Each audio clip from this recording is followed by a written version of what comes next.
plaintiffs Andrea Rubin and her father Adam say they don't know the defendant. But one night, as Andrea was leaving work, she witnessed the defendant beating up another kid, and the fight was taking place on top of her car. Andrea's vehicle was damaged during the scuffle, so she's suing. Defendant Paul Cigarella says on the night in question, he did get into an argument with a group of kids, and he tried to walk away. However, Paul claims he was hit from behind and thrown into Andrea's car, and therefore he doesn't feel responsible for the damages. Tell me what happened. Good afternoon, Your Honor. I do not know the defendant personally, but I witnessed him beat up a kid and pummel him on the side of my car, and he had no problem lying to the police afterwards. On July 10th, I was working in Ocean City, New Jersey on the boardwalk. We were closing the store, it was late at night, and me and my coworker sat in front of the boardwalk, and we were waiting for our boss to come and close the store. And I saw the defendant and two of his friends sitting on the railing. It was a girl and a boy. A group of 6 people walked across, and they were walking by him, and one of the boys from the group of 6 jumped and said something to the group of 3. The girl from their group jumped and said something. She was really aggressive, and the boy was saying something back to her. The defendant jumped in front of the girl and interrupted the girl and the boy and defended the girl, and him and the other boy from the group of 6 started fighting. They fought for about 5 minutes on the boardwalk, just verbally, and then they both casually together walked off the boardwalk onto the street to fight. Your Honor, can I say something? If what she says is true, why would I conversate about having a fight, walk off the boardwalk, and then have a fight there? Why wouldn't I just do it? Because you don't do it on... Some kids do that. You don't fight on those Some kids say, we're going to meet after school at so-and-so time in so-and-so place. So some say, well, let's go over here, get away from the crowd. Let's see what you want to do. Let's go on over here on the street or on the sidewalk. Yeah, let's not fight in front of the crowd. Come on over here. Or let's not fight around the police so that we don't get arrested. Let's see what you want to do over here. That's why. Go ahead. They went in a parking lot in the back of my store, a dark parking lot, and they started fighting. I grabbed my things from work. My boss came and locked up. I walked out. I walked down the ramp. I see that they were fighting. I screamed, get off my car. The kid that he was beating up, his nose was completely broken. I have evidence of the blood on my car and the dents that were on my car.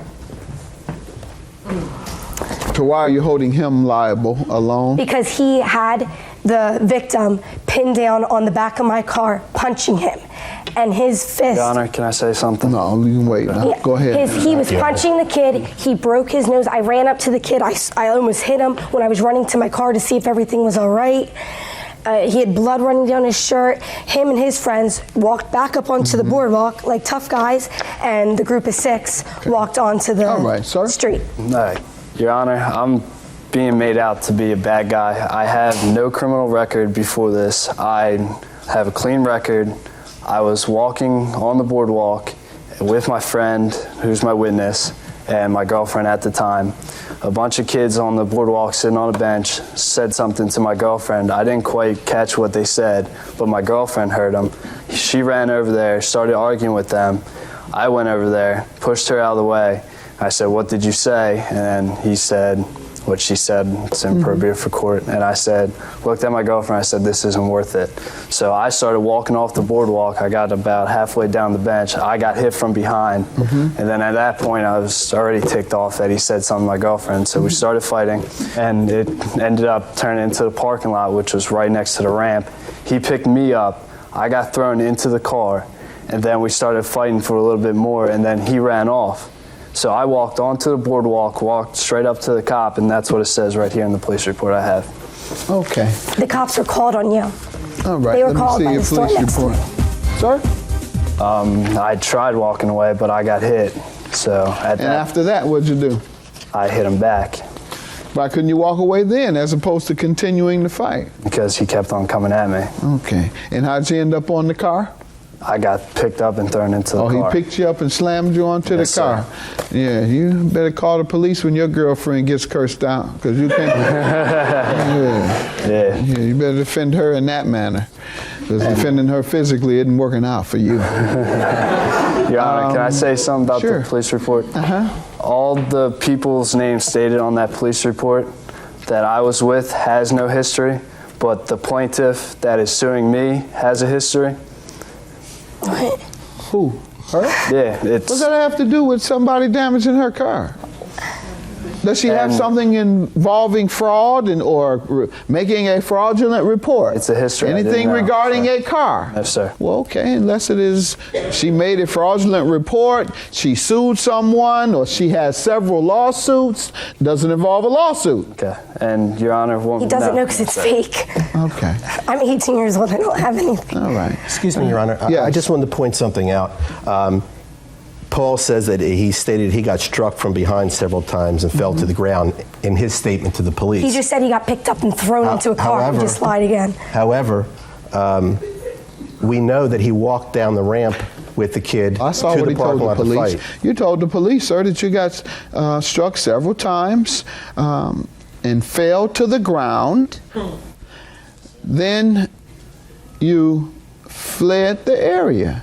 No, it says I walked onto the boardwalk up to the cop, Your Honor. Show me where it says you were slammed into the, show me your story that you're telling me now. Show me that. Does it say that? Your Honor, it does not say that I got It thrown doesn't into say the it. car. All right, good enough. Judgment for the plaintiff. I don't believe you. You didn't tell the police that. It doesn't sound reasonable today. And even if it was true that you were involved in this fight, I believe it was mutual combat. I don't believe that you didn't have a chance to get away. You had your friends there. They could have broken it up, something. I believe you intentionally got into this fight, and you intentionally lied to me today or the police. You lied to somebody because you said you were picked up and thrown into the car. Your report to the police says you were knocked to the ground and got up and fled. That's what you told the police. So you're lying to somebody, so I can't trust your testimony. Judgment for the plaintiff. Have a good day. Thank you, Your Honor.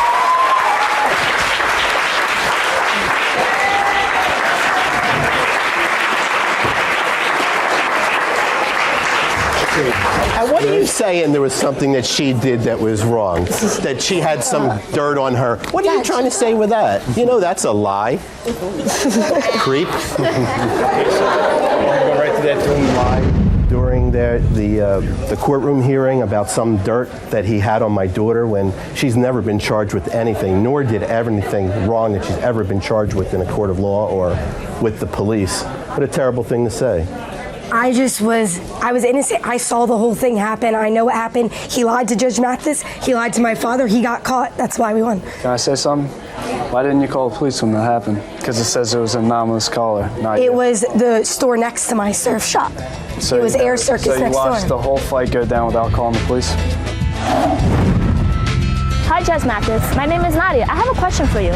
If someone owes me more than a maximum allowed in small claims court, how can I collect the rest of my money? Well, Nadia, if someone owes you more than the maximum amount allowed in your local small claims court, say $5,000 is the maximum. Well, anything over $5,000 is not a small claims case. You should then file your case in the division of your local court that resolves issues concerning the amount that you're suing for.